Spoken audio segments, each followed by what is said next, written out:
Lembar Fakta, Program Visa Pertanian Australia, tanggal 7 Maret tahun 2022. Program Visa Pertanian Australia sedang diperkenalkan untuk mengatasi kekurangan tenaga kerja di sektor pertanian dengan membangun program pemerintah yang ada.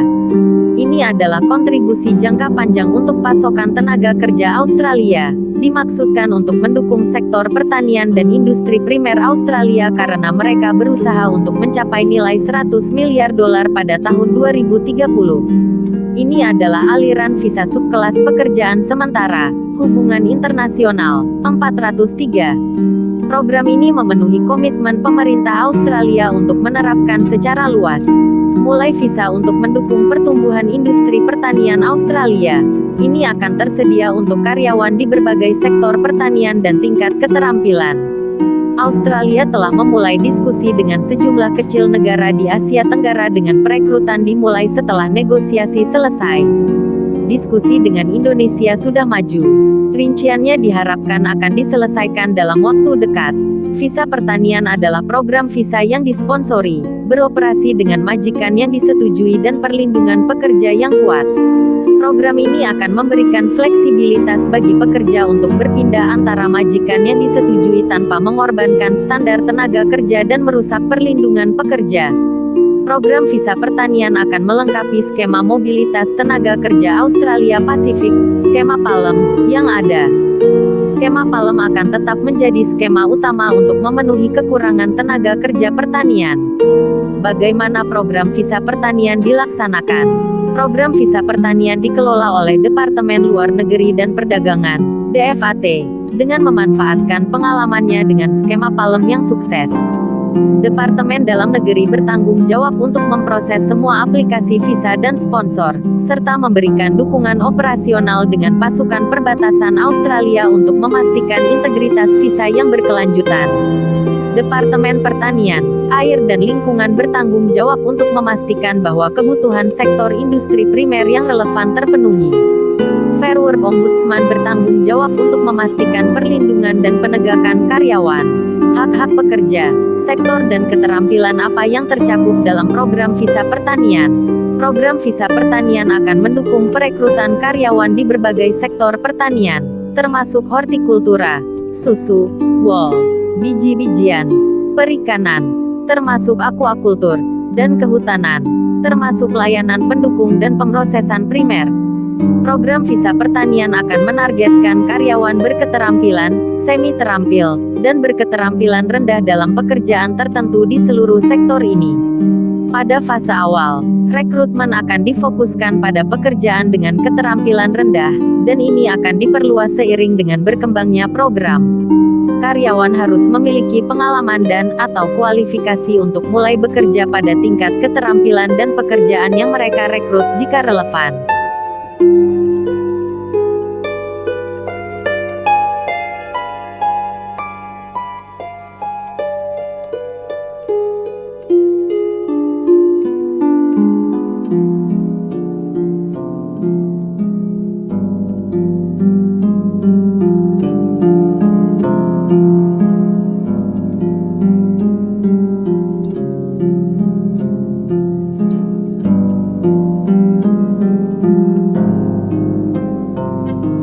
Akankah pekerja sektor pertanian Indonesia di Australia akan menyaingi pekerja dari Pasifik? Beberapa bulan terakhir telah tampak sejumlah besar informasi dirilis pada visa baru yang akan memungkinkan pekerja Asia untuk bekerja di pertanian Australia dan mengambil pekerjaan regional lainnya. Apa yang disebut visa pertanian Australia akan bersaing dengan visa Pasifik serupa. Sebelumnya SWP dan PLS, sekarang disebut sebagai skema mobilitas tenaga kerja Australia Pasifik atau PALM. Pertama, dalam Outlook Ekonomi dan Fiskal pertengahan tahun, yang dirilis pada akhir Desember, kami mendapat petunjuk pertama tentang jumlah pekerja yang akan diizinkan masuk di bawah visa baru. Dibutuhkan sedikit perkiraan, tetapi pendapatan pajak penghasilan yang menurut pemerintah akan dihasilkan oleh visa baru, HAL 231, Bila dikombinasikan dengan berapa banyak pendapatan yang diperkirakan akan dihasilkan oleh 12.500 pekerja Palem Pasifik tambahan yang ditargetkan, HAL 236 memberi kita gambaran tentang berapa banyak pekerja Asia yang akan diizinkan masuk. Kita harus memperkirakan berapa banyak pekerja A dan Palem yang musiman. Di sini selama beberapa bulan dan seterusnya tarif pajak 15%, dan berapa banyak yang bersifat sementara. Di sini sampai 4 tahun dan seterusnya tarif pajak biasa. Saya mendapatkan kisaran 8.000 hingga 16.000 pekerja Asia pada tahun 2023 sampai 24. Program pekerja musiman (SWP) telah berjalan sejak 2007. Butuh 1 dekade untuk mencapai 8.000 visa. Dengan skema tenaga kerja Pasifik PLS Palem gabungan kini telah mencapai 20.000 tetapi 8.000 hingga 16.000 tempat pergi ke Asia akan membuat perbedaan besar bagi pendatang baru Palem, Papua Nugini dan Kepulauan Solomon. Mereka mungkin akan terus tersingkir dari partisipasi yang berarti dalam skema Palem. Kedua, melalui berbagai tweet dan pengumuman, menjadi jelas bahwa Australia sedang bernegosiasi dengan 4 negara Asia. Indonesia kemungkinan akan menjadi yang pertama mendaftar, dan tebakan saya adalah Vietnam, Filipina, dan Kamboja adalah 3 lainnya. Dari semua negara Asia Tenggara, Indonesia adalah negara yang paling tidak mampu menyaingi Pasifik. Sebagian besar Pasifik, khususnya Papua Nugini dan negara Melanesia lainnya, menganggap Papua sebagai wilayah pendudukan. Sementara Indonesia memiliki populasi yang besar, dan tidak diragukan lagi akan berterima kasih atas setiap peluang penciptaan lapangan kerja yang datang. Indonesia juga harus bertanya apakah beberapa ribu visa dari Australia layak untuk mempertaruhkan perselisihan diplomatik dengan Pasifik. Pada tahun 2019 Indonesia mengumumkan elevasi Pasifik, miliknya sendiri. Langkah ini lebih terlihat seperti iritasi Pasifik. Indonesia sudah berhak mengirim 4.264 backpacker ke Australia setiap tahun di bawah visa Work and Holiday yang memungkinkan pemegangnya untuk bekerja di Australia hingga 3 tahun. Tidak ada negara Pasifik yang memiliki visa backpacker. Lalu mengapa? Pasifik mungkin bertanya, haruskah Indonesia juga bisa melanggar batas Pasifik yang setara, SWP dan PLS? Ketiga, pemerintah Australia telah merilis rincian lebih lanjut tentang syarat dan ketentuan untuk visa pertanian. Secara keseluruhan, ini sangat mirip dengan Palem. Perbedaan potensial antara kedua visa, kemampuan untuk membawa pekerja terampil dan jalur menuju permanen yang keduanya diperdebatkan untuk visa A telah ditunda di masa depan. Satu-satunya perbedaan nyata yang dapat saya temukan adalah bahwa akreditasi industri akan memberikan hak kepada pemberi kerja untuk berpartisipasi dalam visa A, tidak untuk visa Palem. Salah satu persyaratan untuk visa A adalah bahwa pekerja memiliki bahasa Inggris fungsional. Ini juga sekarang sedang diusulkan untuk pekerja SWP, yang sangat disayangkan karena dapat meningkatkan bias perkotaan yang sudah ada dalam perekrutan SWP. Sifat dari kedua skema tersebut sama-sama akan melegakan banyak petani yang berharap bahwa visa A akan lebih fleksi dan tidak terlalu birokratis. Tetapi, seperti yang telah saya kemukakan, tidak mungkin membenarkan syarat dan ketentuan yang berbeda untuk mempekerjakan pekerja yang sama dari negara yang berbeda. Kesamaan syarat dan ketentuan yang tak terelakkan antara kedua skema tersebut menimbulkan pertanyaan problematisnya sendiri. Mengapa harus visa baru sama sekali? Lembar fakta terbaru pemerintah mengatakan bahwa ada 55.000 penduduk Pulau Pasifik yang siap datang ke Australia di bawah visa Palem.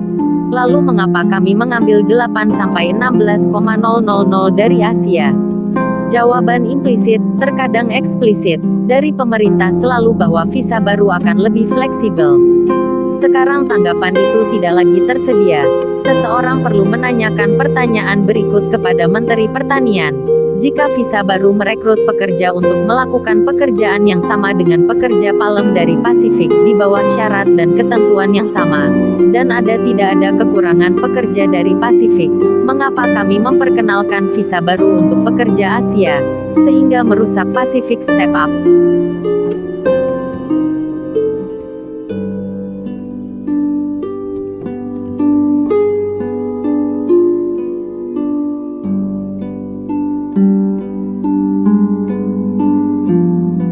Lembar Fakta, Program Visa Pertanian Australia, tanggal 7 Maret tahun 2022. Program Visa Pertanian Australia sedang diperkenalkan untuk mengatasi kekurangan tenaga kerja di sektor pertanian dengan membangun program pemerintah yang ada. Ini adalah kontribusi jangka panjang untuk pasokan tenaga kerja Australia. Dimaksudkan untuk mendukung sektor pertanian dan industri primer Australia karena mereka berusaha untuk mencapai nilai 100 miliar dolar pada tahun 2030. Ini adalah aliran visa subkelas pekerjaan sementara, hubungan internasional, 403. Program ini memenuhi komitmen pemerintah Australia untuk menerapkan secara luas. Mulai visa untuk mendukung pertumbuhan industri pertanian Australia. Ini akan tersedia untuk karyawan di berbagai sektor pertanian dan tingkat keterampilan. Australia telah memulai diskusi dengan sejumlah kecil negara di Asia Tenggara dengan perekrutan dimulai setelah negosiasi selesai. Diskusi dengan Indonesia sudah maju. Rinciannya diharapkan akan diselesaikan dalam waktu dekat.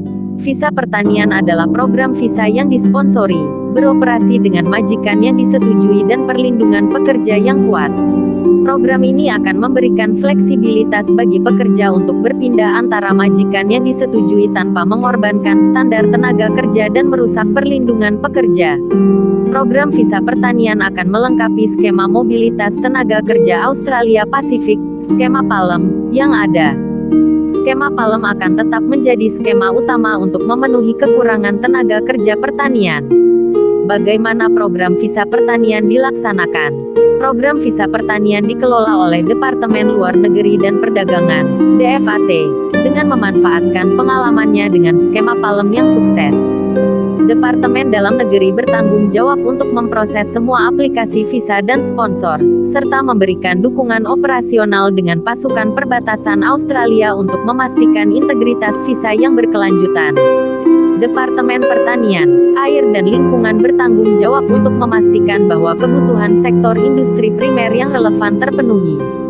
Fair Work Ombudsman bertanggung jawab untuk memastikan perlindungan dan penegakan karyawan, hak-hak pekerja, sektor dan keterampilan apa yang tercakup dalam program visa pertanian.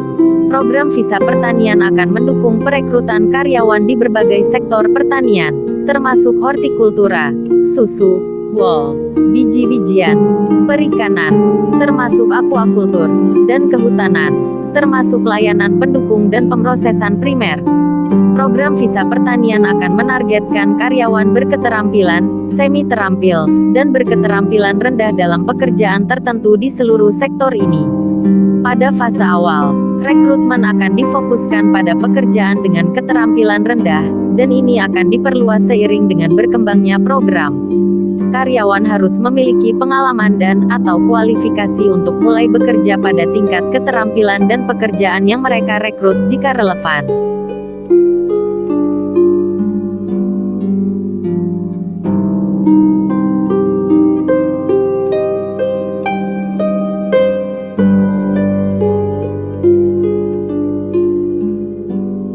Akankah pekerja sektor pertanian Indonesia di Australia akan menyaingi pekerja dari Pasifik?